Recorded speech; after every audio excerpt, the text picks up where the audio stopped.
Ask yourself something that historians ask after the fact. At what exact moment did Stage 5 become irreversible? Because every collapse on record has one. And the people living through it argued about football the week it happened. Tommy Robinson is not the story. Tommy Robinson is the data point.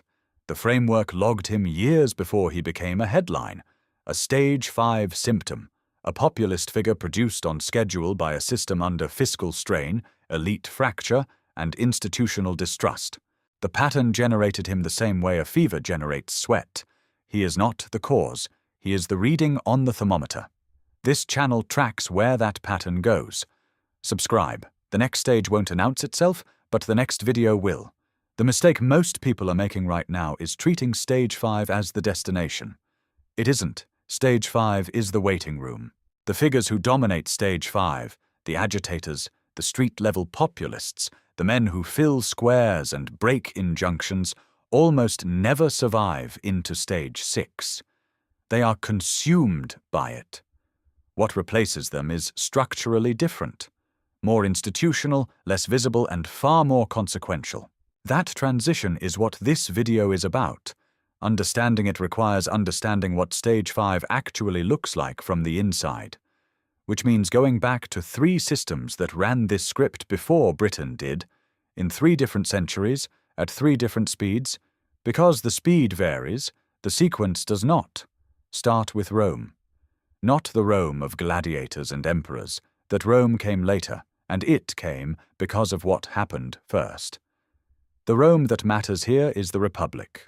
Specifically, the Republic between 133 BC and 49 BC, 84 years that look, from a distance, like a long political argument, and look from close up like a controlled demolition in slow motion. In 133 BC, a tribune named Tiberius Gracchus proposed land reform. Reasonable policy. Contested, but reasonable.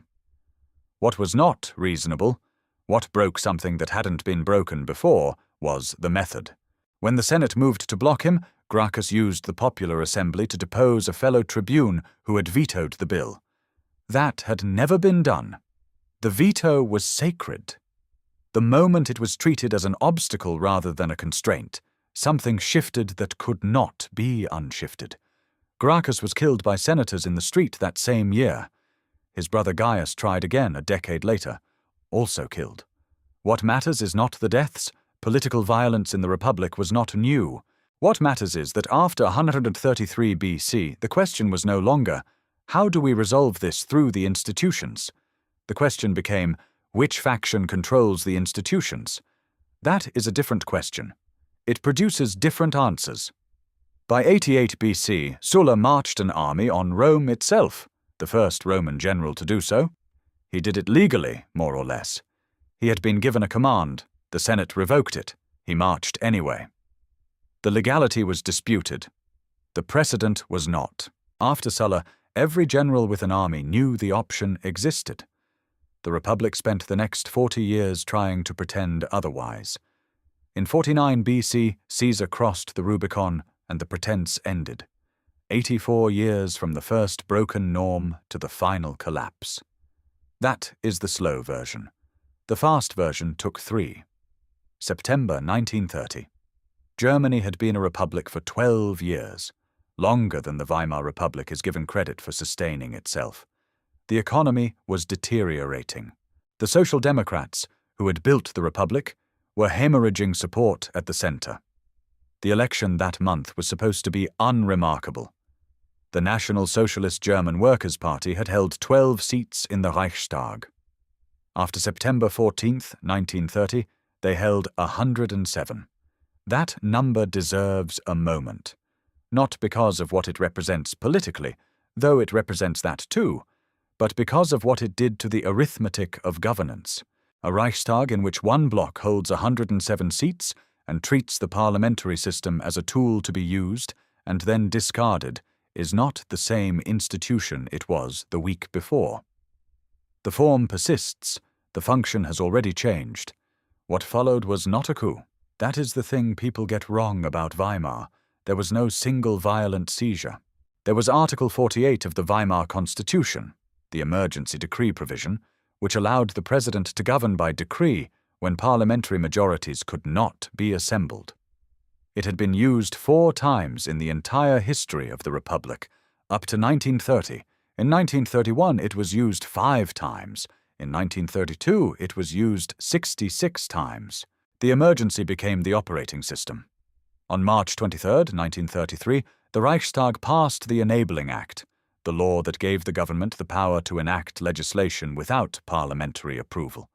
It passed with 444 votes in favour, 94 against, legally, with a quorum, witnessed by members of Parliament who understood exactly what they were voting for and calculated that cooperation was safer than resistance.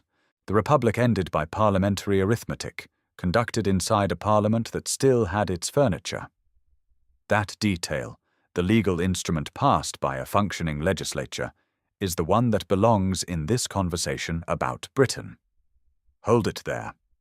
Because France nearly did the same thing 6 years earlier, and the reason it didn't is more alarming than the reason Weimar did. February 6, 1934. Paris. Fascist and nationalist leagues, the Croix de Feu, Action Française, the Jeunesses Patriotes, converged on the Place de la Concorde and attempted to storm the Palais Bourbon, where the Chamber of Deputies was sitting. The police held. 15 people died. The government fell anyway, not to the rioters, but to its own collapse of nerve in the aftermath. The British press largely ignored it. That is worth noting, a near-coup attempt in the capital of France's Third Republic, 6 years before France ceased to exist as a sovereign state, and the consensus across the Channel was that it was a French problem, reflecting French instability, of no particular relevance to more stable constitutional arrangements. France spent the next 6 years arguing about whether the real threat was from the right or the left. The Popular Front won in 1936, the Conservatives won in 1938. In June 1940, with German forces having bypassed the Maginot Line and the government evacuated to Bordeaux, the National Assembly voted on whether to grant full powers to Marshal Pétain. 569 voted yes, 80 voted no, 17 abstained.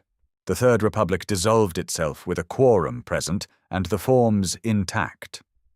The question that vote poses, and that historians have spent 80 years not fully answering, is how many of those 569 believed they had a choice. Some clearly did not. Some clearly did and made a calculation about survival.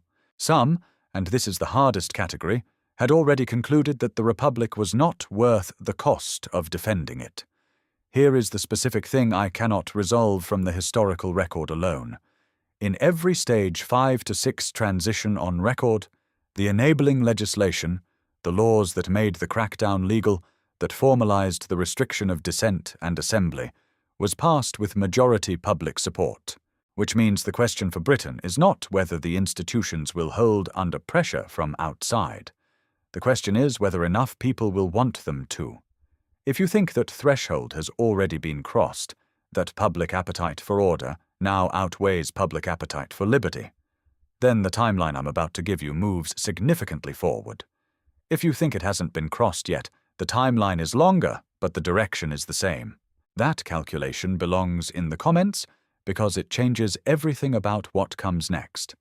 Now look at Britain, the Public Order Act 2023, the National Security Act 2023, the serious disruption to the life of the community provisions that give police the power to preemptively restrict protests before they begin, not in response to disorder, but in anticipation of it.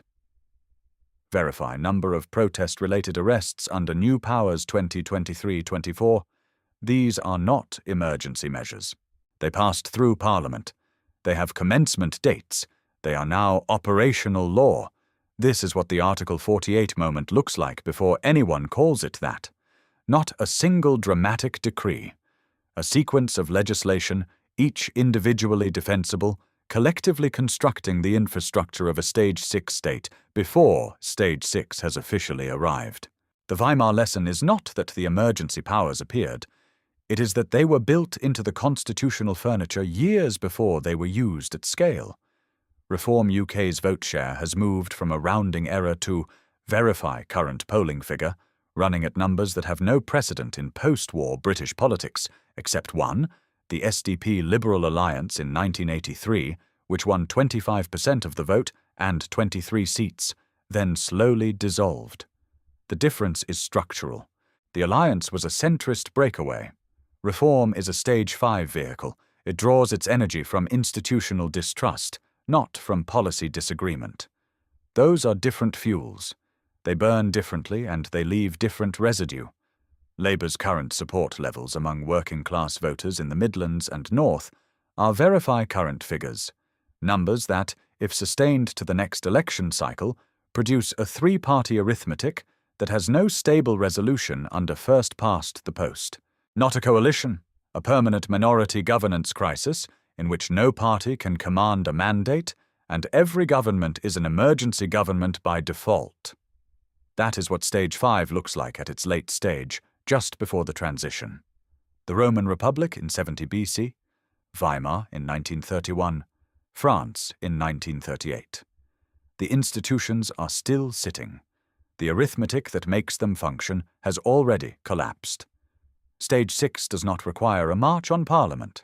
It requires a Parliament that has stopped being able to govern, combined with legislation already on the books to justify the response, combined with a public that, exhausted, economically squeezed and contemptuous of all available options, decides that order is preferable to procedure. The figure who arrives at Stage 6 is not Tommy Robinson. That is the prediction. Not because Robinson is discredited or imprisoned or politically marginalized, though he is all of those things, but because the Stage 6 figure is never the Stage 5 agitator. The Stage 5 agitator is the signal. The Stage 6 figure reads the signal and moves into the institutional space the agitator has cleared. He speaks the language of order. He comes with a mandate. He arrives through a door that still has the right markings on it. Caesar did not look like Gracchus. Von Papen did not look like the street league leaders he calculated he could manage. Pétain did not look like the February rioters. The Stage 6 figure always looks, at the moment of arrival, like the solution to the Stage 5 problem. That is how the transition works. That is why it works. The 7-stage framework predicted Tommy Robinson the same way a cardiologist predicts a second cardiac event after a first, not because they are prophets, but because the sequence is documented, the mechanism is understood, and the conditions are measurable. The framework does not require Britain to be exceptional or uniquely fragile. It requires only that Britain is not exempt. It isn't. The pattern has named its next figure. Britain just hasn't introduced itself yet.